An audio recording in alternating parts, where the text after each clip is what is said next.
title, think about that. Author, Kris Jackson.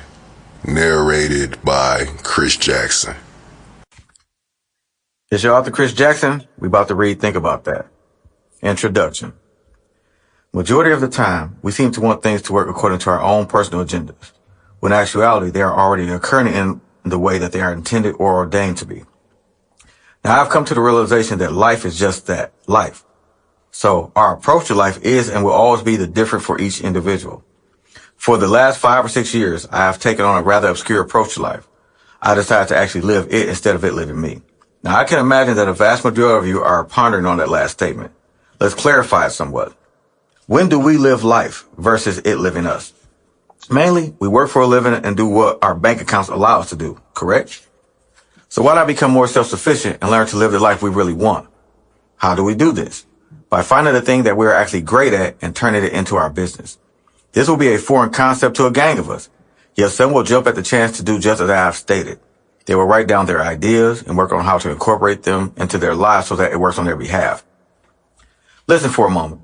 We will not be overnight success stories or millionaires yet, but we can place ourselves in position to live like we truly desire to. See, some of us have rather simple requests, while many of us keep up with what society says life really is. Really? How can someone else determine what the life is that you need to live? Think on that for a moment and realize that your desires are unlike anyone else. Your purpose isn't like anyone else's for that matter. Me, I only want to be comfortable, which for me means having money to ensure that I can assist anyone I desire to help and being able to ensure that my children's children are going to be successful in any endeavor that they decide to take on.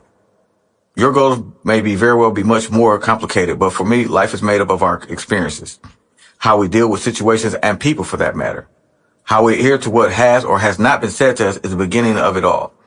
See, we listen with our hearts more than our ears. Namely, when it is someone close to us, we become very biased toward them and give others we have never met passes. Why is that so?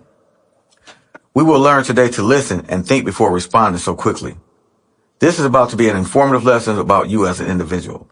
You're about to take a look at what makes you tick, for lack of a better word. What makes you respond to certain individuals the way you do. Now, before we take off, know that I'm always going to inform you that my first love is God, and He has His Shanana that works inside each of us to guide us daily. Now, for those unaware, your Shanana is the Holy Spirit, the comforter that Jesus spoke of who would help us in this life. Do I always listen to Him? No, I don't. I have a propensity to do my own thing a lot of the times, and that has gotten to me in some very precarious situations, to say the least. Now, I listen to Him more than I used to.